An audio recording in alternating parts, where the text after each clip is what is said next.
Hello and happy October. I am so excited for Spooky Month.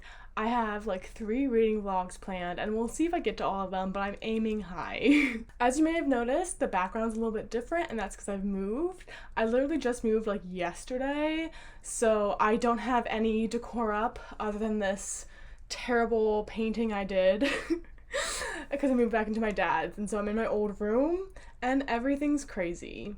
But I will soon be back in front of a bookcase, I promise. Anyway, that's not the point of any of this. The point of this video is that for the month of October, for the first week, I'm going to be reading classic horror books. I'm really excited about this because I have a few in my collection that I just haven't picked up yet. And I think now is the perfect time to give them a shot. And I think like I need an extra push to read some classics or I'm just never gonna do it. So this video is the perfect excuse. So we're gonna start off this week by reading Dracula by Bram Stoker. I am so excited about this. I know nothing about this book. At least I knew nothing going into it. I'm about like 30 pages in. What I do know is that my dad read this when he was younger and he said he loved it. And he said that he couldn't put it down. So that tells me that it's an easy read. And so far from what I've read, it has been, thank the Lord, because this is a beefy book. So let me just tell you my first thoughts, a little bit of synopsis from what I've read so far. Again, I'm on page, let me actually check the actual page so I'm not just saying things. I'm on page 44, so take that for what it is. I'm not very far in.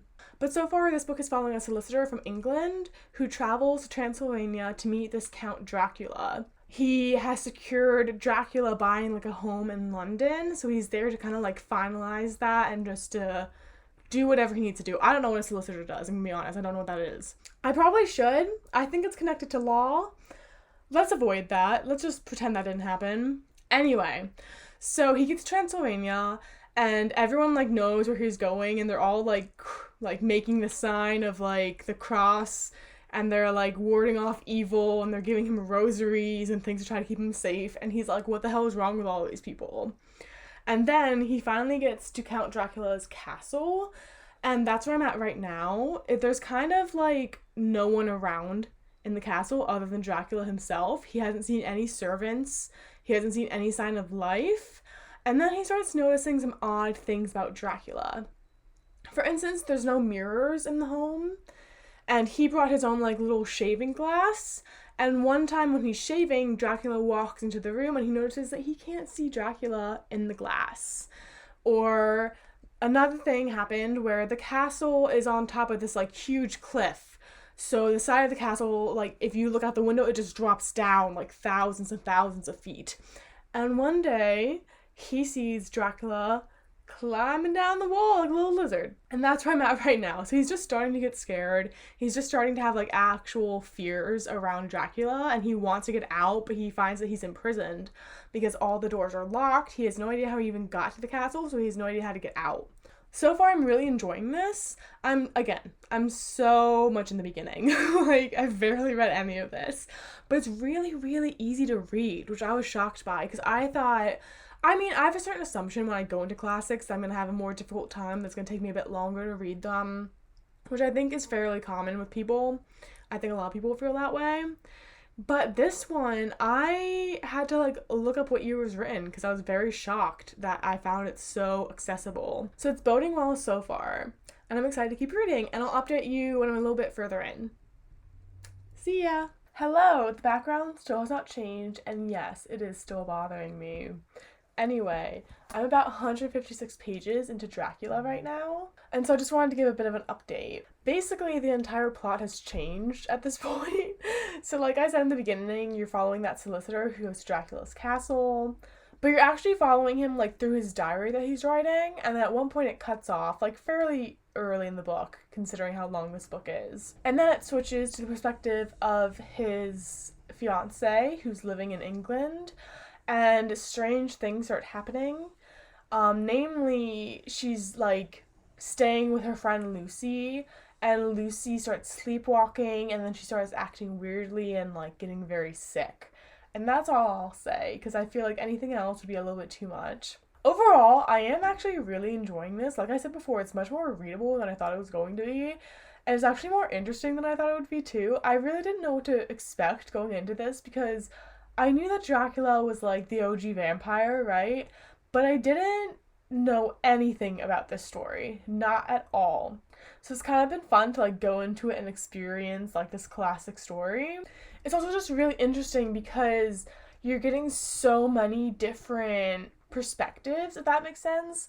Like there's several different diaries going around. You read from Mina's point of view, you read from Lucy's point of view, you read from one of her doctor's point of view. The doctor is also dealing with like a patient at the asylum that's like kind of going crazy, and then you're also getting like excerpts from the newspaper as well into this, so it's very like mixed. I don't want to say mixed media because it's not like a podcast or something, but basically you're just reading from a lot of different sources, and it kind of keeps it fun and interesting. I'm hoping to finish this in the next day or two just because I do have 3 other books to read this week. This one was the biggest. Can you see where I'm like almost halfway. This one is the biggest though, so that's why I read it first.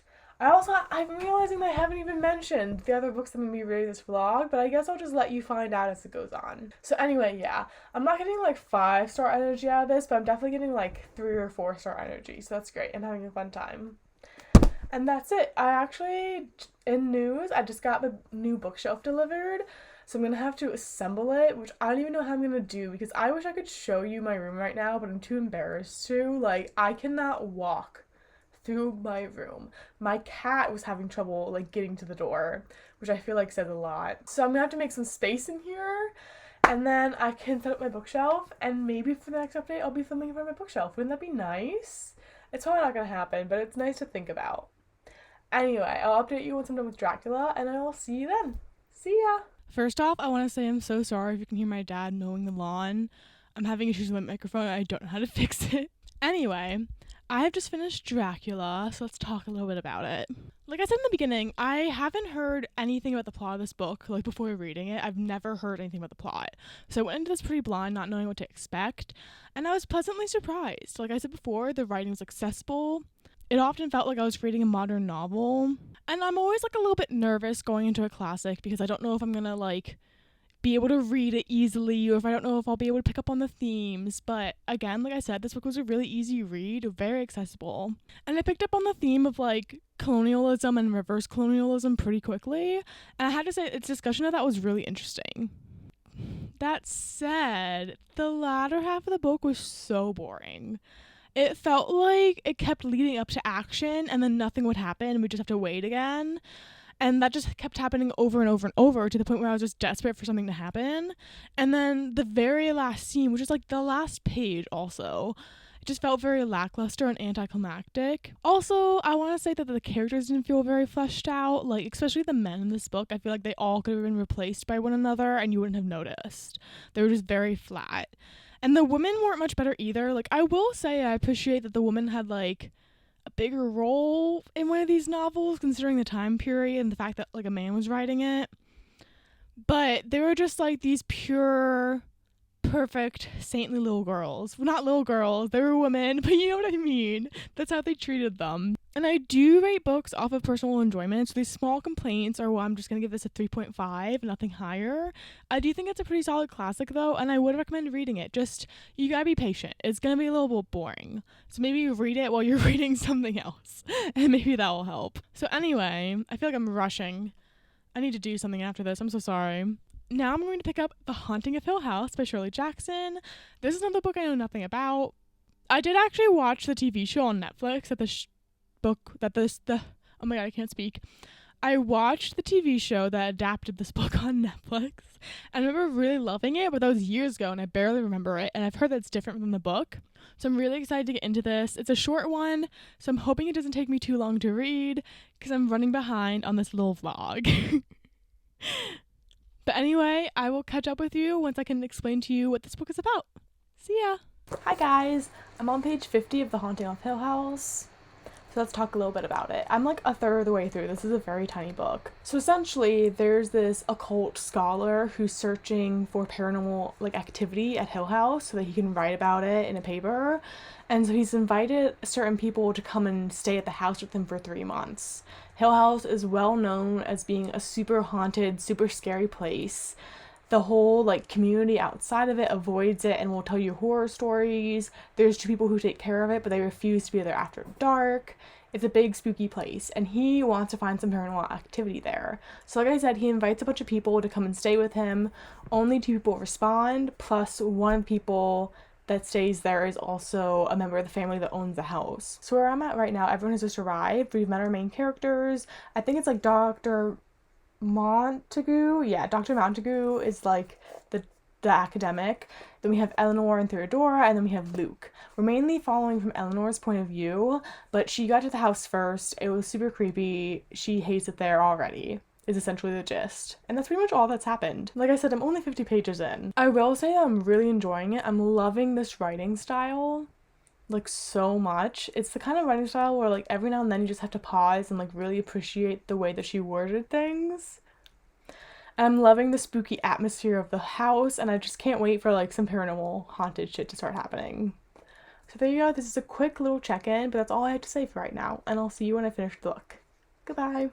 Hello, I have just finished The Haunting of Hill House, and I've got some thoughts. Essentially, my main thought is that this was absolutely brilliant. I didn't know what to expect going into it, because I have read, I think it's called We Have Always Lived in the Castle by this author, but I was a teenager when I read it, and so, like, I wasn't very developed in my thinking, and I just remember thinking it was okay. But this really blew me away. Like, I think I'm finally old enough and have read enough where I can really appreciate Shirley Jackson's, yeah, that is her name. I had to pause for a second. Where I can really appreciate her writing and also her craftsmanship, because this was a beautifully crafted novel. Like, just the slow build up of, like, terror and isolation, both of the house and of the people within it, and the slow, like, unraveling of Eleanor's mind. I just thought this book was amazing. I also really liked the queer undertones, which to me just felt blatantly obvious, but I'm sure to the audience in, like, the 1950s, they didn't think anything of it. But especially with Theodora, like, she's definitely a lesbian, and I just liked having that in there. So overall, I just thought this was, like, masterful, if I had to put it into one word, and I loved it so much. It makes me so excited to pick up other stuff by Shirley Jackson. I think I have, like, a book of her short stories. I also have Hangs a Man by her, and I just, like, I want to read everything she's ever written now. I also looked it up, and she's American, which makes me feel, like, proud of my country for once in my life.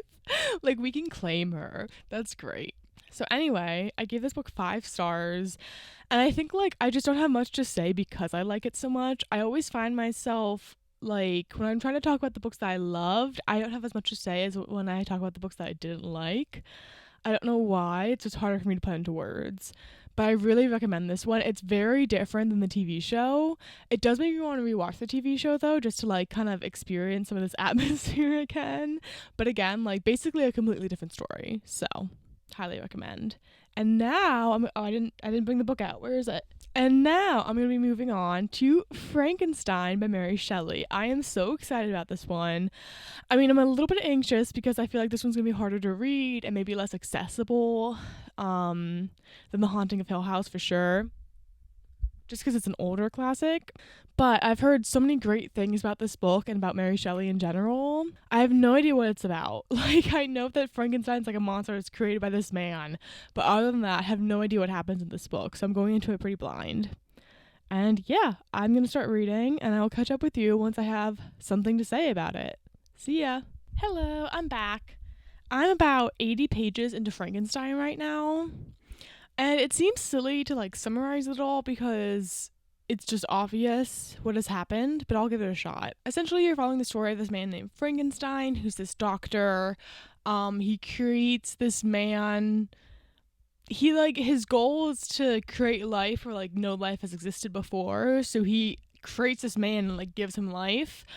And then he gets so disgusted by what he has done that he runs away and has, like, a nervous breakdown. And whatever he created, like, runs and gets free. And he thinks it's all okay. He essentially thinks it was all, like, just a bad dream or some shit. But then one day, after he's recovered from his nervous breakdown, he receives news from his father that his younger brother has died. So he goes back to Geneva, where he's from, And when he's there at night, he goes back to the spot where his brother was murdered and he sees the monster that he created. The monster runs away, but he's convinced that this monster has killed his brother. So most of that, except for maybe the parts about like the murder, are just well known what the story of Frankenstein is. Turns out it's not that much different than I thought it would be. I will say I am enjoying it so far. I think my enjoyment is getting like a little bit affected by the fact that I've been reading so many classics. And it's hard to say because like The Haunting of Hill House it didn't read like a classic for the most part. But Dracula really did, and reading this so soon after I read Dracula is kind of trying on my patience a little bit. And it's hard because there's nothing like wrong with this book. It's just like classics are just written in a bit more of a challenging way. You gotta think a bit more. You gotta use more of your brain while you're reading them. And I think I'm just desperate for like a really easy read that's written in like plain current day English language with slang. I've even picked up like a nonfiction to read while I'm reading this. And that nonfiction, which is about like the Congo and cobalt in the Congo, has been much easier to read than this. So it's like I'm using that to take a break from this, which is kind of funny because usually people think nonfiction is like really hard to read, and here's a fiction being a little bit more difficult. But that being said, I think I'm just enjoying this at like a 3-star level right now. I like the writing, even though it is a bit more challenging to read. I feel like I just got to the point where like exciting things are kind of happening. Like I was just getting Frankenstein's backstory and it's kind of boring in the beginning, but like just now after he created the monster and then he saw the monster again, like things are starting to pick up, I'm hoping. So that might be the saving grace if like the plot actually starts getting going. But yeah, those are all my thoughts so far. Not very eloquently worded. I'm kind of tired and kind of dead right now. So that's just how it is. But hopefully I'll be able to be more verbose with you the next time I see you. See ya. Hello, I have finished Frankenstein by Mary Shelley, so let's talk about it a little bit. So, I just don't have much to say about this one. I'm so sorry. I feel like I should have more words, but I don't. Essentially, what I really loved about this novel were the times when the monster spoke to literally anyone. Like when he spoke to Frankenstein, when he spoke to the captain of the ship at the end of the novel. I was in love with those moments of the book. I thought the monster spoke so eloquently, and I loved his appeal to like their human empathy. And just in general, I loved so much how he just didn't want to be alone and how he was just searching for like human connection. But he had been demonized, and so he decided to become evil. Like, I think that whole idea, that theme, is beautiful and incredible, and I loved it. However, I do have to say, large portions of this book bored me. I feel like there's so much build up in so many different ways. Like, the plot was just very slow, like, pacing-wise. And it just sucked, because if the novel had been, like, faster paced and more of like the monster talking to people, like if I was just focusing on those parts of the novel, I would give it 5 stars because I loved it so much. But it wasn't, and most of the novel was like very slow, like setup for other things, it felt like. And so I'm gonna give this novel 3.5 stars, which is the same as my rating for Dracula. And yeah, I was kind of hoping to love this, and I'm still so torn because part of me still thinks I did really love it because I love those parts so much. But then there were times when I was so tempted to just skim a little bit, and I didn't, but I wanted to. So that is all for Frankenstein. Now we're going to pick up our next read, which is down here, and it's also our shortest read, and that is Edgar Allan Poe's The Masque of the Red Death. There's several little things in here. Little things. I think The Fall of the House of Usher is in here. Let me actually open it and see. I'm trying to do this one-handed, which is very difficult. Yeah, so it's about like 130-ish pages, I think.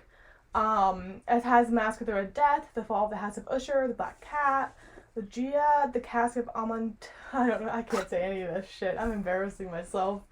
The Cast of Amontillado, The Pit and the Pendulum, and The Telltale Heart. All of those, I've only read The Telltale Heart before. I read that in high school or middle school or something, and I loved it.